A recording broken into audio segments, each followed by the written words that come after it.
What's up mga kaibigan? Nandito kami ngayon sa... Saan ba to? No, no.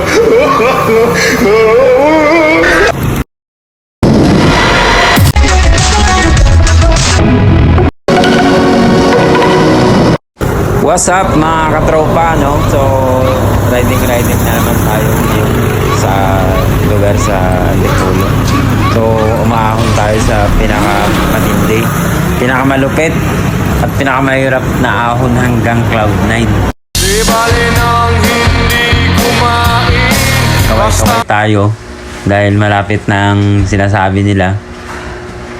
Kaya sa mga kahit di makakilala, kinakawayan mo na, lalo na't palapit na ngayon.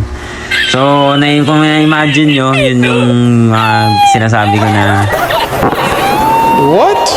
so, ganyan ang mga diskarte Bro, what are you natin. talking about, man? Kaway-kaway, kahit di kakilala. So, balik tayo sa part na inaahon ko po. Yung ahon na to simula nung sumulong hanggang Cloud9. Meron pa akong dala na sa 50 kilos. So, may gulong naman siya pero mahirap pa din. Hindi kasi madali.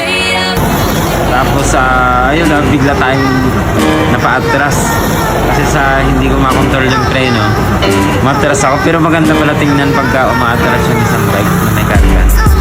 Talagang sentido eh. O, talagang dire-diretso. What's up mga kaibigan? Nandito kami ngayon sa... Saan ba to? Actually, hindi ko alam. So, ito yung pinaka the best na araw na meron tayo kasi ginagawa mo! So, tayo is walang iniisip na kung ano-ano.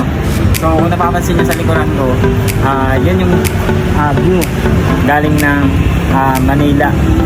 So, nandito tayo sa pinaka first stage ng inaahon natin. Tapos yung dala ko ng bike ito.